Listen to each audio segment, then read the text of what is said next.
Who is Cristiano Ronaldo? The world's greatest soccer player was crying. He was not sad. He was shedding tears of joy. At a star-studded ceremony, Cristiano Ronaldo had just won the 2013 Ballon d'Or, French for Golden Ball, a trophy given to the year's top player. He had won the award before, in 2008, but it had been 5 long years since he had taken home his important honor. This time, he did not come into the stage alone. His 3-year-old son, Cristiano Jr., had scampered up to follow his dad. Tears flowed as Cristiano spoke in Portuguese, his native language. He thanked his mother, Doris, and his family, and he thanked his teammates and coaches. And for the first time on any stage, he tearfully thanked his son for being in his life. For soccer fans, seeing Cristiano Ronaldo cry was not that unusual.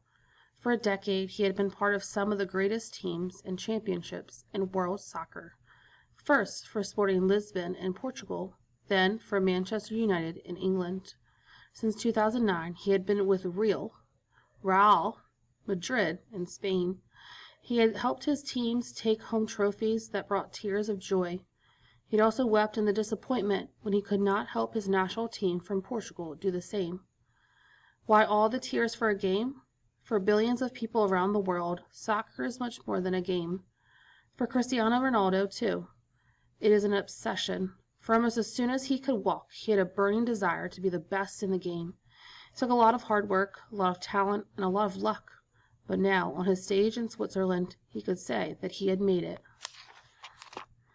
On the award stage, Cristiano stood proudly with his son by his side. They were like an island amid a sea of cheering fans. His story, however, begins on another island entirely. Chapter 1. Island Kid Turns Pro. The island of Madeira is in the Atlantic Ocean, about 620 miles from the coast of Portugal. Madeira is a region of Portugal. Cristiano Ronaldo dos Santos Aveiro was born on Madeira on February 5, 1985. His mother, Doris dos Santos, chose the name Cristiano. His father, José Dinis, chose Ronaldo after Ronald Reagan, the American president at the time, and a man José Dinis admired. For most of his life, Cristiano had been known just by his first 2 names, which not unusual for people from Portugal. Cristiano was the youngest of 4 children. The family lived in a 3-room house with a tin roof in a poor part of the island, biggest city, Funchal. Soccer was a huge part of Cristiano's life from when he was very young. José Dinis worked as the equipment manager for a local soccer club called Andorra, Portuguese for swallows. He took care of the uniforms, known as the kit, the balls, and even the grass on the team's fields. Once Cristiano finally got his own ball, it almost never left him. He slept with his ball, it never left his side. It was always under his arm wherever he went, and went with him. Remembered his godfather, Fernando Souza. Once when Cristiano brought the ball to school with him, a teacher told him he was making a mistake. She told him that the ball would never feed him, and he had to put it aside and learn his lessons. He played most often in the streets because their neighborhood had no fields. He and his friends would form goals with rocks or rags, and they had to move out of the way quickly when cars came by. From the first time he touched the ball, Cristiano was something special. He could dribble past anyone. He made moves that only older players would try. Cristiano followed his father to work sometimes and tried to play with the older kids on the junior team. By the time the young player was 9 years old, he had joined Andorra. As great as he was at soccer, Cristiano was still very young. He cried often when he missed a goal, when his team lost, when the ball wasn't passed to him. In fact, one of his nicknames on the team was Crybaby. His teammates gave him another nickname, Abohanaha, which means little bee in Portuguese. They saw him zipping around like a buzzing insect as he played. José Dinis often came to watch Cristiano's games. Dolores watched too, but she later said she was too nervous. She did not want to see her son get hurt. Cristiano's skills were now being noticed by other teams. A larger youth club called Nacional wanted him to join. In 1995, Andorra was given 20 soccer balls and 2 sets of team uniforms to release Cristiano so that he could join the other team. He was not with the Nacional very long. When he was 12, a pro soccer club called Sporting Lisbon in the city of Portugal asked him to try out. They heard stories of his amazing island player who was tall and skinny, fast and dedicated. Top pro teams in Europe often had young academics. They pay for young players to live and train together. The hope is that many will grow up to play for the club's top teams. At only 12 years old, Cristiano would have to leave his island home for the first time and live across the water in the city of Lisbon, far from his family. Cristiano didn't think twice. It was a chance to keep playing the game he loved. In August 1997, he flew to Lisbon to begin his pro career. Chapter 2. Moving Up. With Sporting, Cristiano soon showed he was one of the best players. The same soccer skills he had learned in futsal streets quickly made him a star on the Lisbon pitch, as soccer fields are often called. Life off the field was harder, however. Cristiano was very homesick and cried almost every night. He had to take care of himself, living in a dorm with other young players. On one of the many tearful phone calls back home, he complained to his mother that he had to do his own ironing. Once he spent all his lunch money on chocolate and had to write home for more. Because he had not put any effort into his school at Madeira, the classes he and the other players took were very difficult for him. He also spoke Portuguese with a Madeiran accent. Some kids made fun of him, of how he sounded. It was very hard, he remembered later. It was the most difficult time in my sporting career. Still, he stuck with it and kept training, staying busy, helped with the homesickness. As long as he kept busy in the gym or on the practice field, he was not lonely. He would sometimes sneak out of the dorm after the lights were out to go lift weights. He was still thinner than most players and knew he had to get stronger to compete well, keeping his body in the top shape because another lifelong obsession. He had a lot of talent, but I decided that I was going to work harder than everybody. He said, I was going to stop playing like a kid. I was going to train like I would be the best in the world. His desire to win was strong, too. He still cried when his team lost or when things did not go his way. He wanted to be the best at everything: table tennis, pool, darts, foosball, athletics. He wanted to beat every opponent. He had to win no matter what sport he was playing, said Lionel Pontus, one of the teachers at the sporting school. Sporting, like most clubs, was several age-level teams, such as the under-17s and the under-20s. Cristiano quickly moved up the ranks. When he was just 17, he made it to the Sporting Lisbon team that played in the Portuguese Pro League called Primeira Liga. Cristiano played for his team in Lisbon, but also played for the country's team.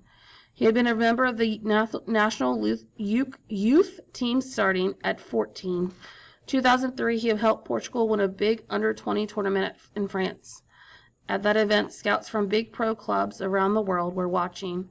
Teams from Italy, England, and Spain had their eyes on Cristiano. Chapter 3. The Man at Man U. Portugal's professional league includes some fine teams and top players, but it is a very small and earns much less money than leagues in bigger countries such as England or Spain. So while Cristiano was proud to play for Sporting, he knew that other teams in other leagues were his future, even if that meant playing in other countries. In 2003, after receiving several offers, Cristiano chose to join Manchester U in the English Premier League. Man U, as the team is known, is one of the most famous and successful pro clubs in the world. Man U has featured some of the world's best soccer stars wearing its familiar red jerseys, as the team has won dozens of major trophies. 2 types of teams. The best soccer players in the world play for 2 teams, club and national. Professional clubs play in leagues organized in just about every country in the world. Pro club players can be from any country. They sign contracts that allow them to change teams when their contracts are up. Professional players can be transferred from team to team if the clubs choose. Players play hard for their teams, and they can earn large salaries if they are successful. The other type of soccer team is the national team. Each nation has teams of players at different age levels, as the players must be a citizen of that country. For example, Cristiano can only play on a national team for Portugal. He can play for a pro club anywhere in the world. Players wear their national kit or uniform with pride, playing for the honor of their country at events such as championships for each continent or the World Cup, which is held every 4 years. To sign Cristiano, the English team paid Sporting Lisbon about $19 million, a record for a team player. Cristiano himself would be paid 2 million euros, about 2.62 million today, per season by Man U. Cristiano knew that this offer from Man U was a huge opportunity for him. "I'm going to be the best in the world," he told the coaches, "and you're going to help me." He was like a sponge, said Man U assistant coach Mike Flynn. He wanted more. Trainer Mike Clegg taught Cristiano better ways of working out. The Premier League was tougher than the league in Portugal.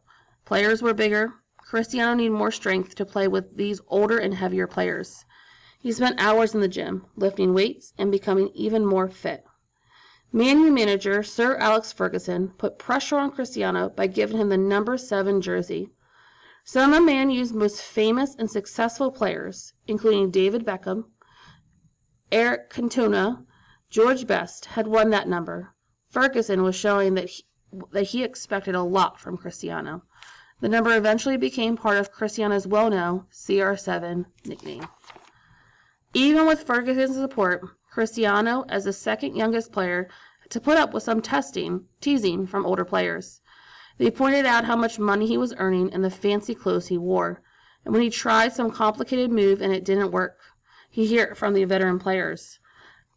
But they did realize his talent and welcome him as part of the team. While he was settling into life in England, Cristiano still had the chance to wear the maroon jersey of his country's national team. In 2004, Portugal took part in the European Championship. This tournament included most of the team on the continent. That year, the final matches were played in Portugal itself.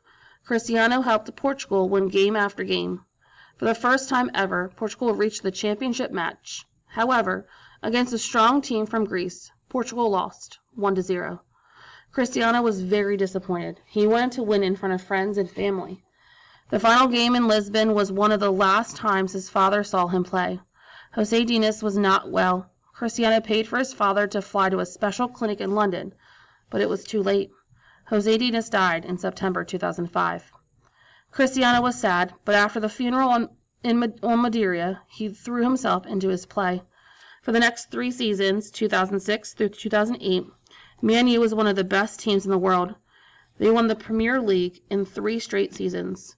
Cristiano thrilled fans with his amazing play. He scored 66 goals in 101 games. In 2007 and 2008, he was named the Player of the Season in the Premier League. In 2008, Cristiano and Man U had one more goal to achieve. Each year, the Union of European Softball Associations, Championships Leagues, brings together 32 of the top-ranked pro clubs from the continent for a final tournament.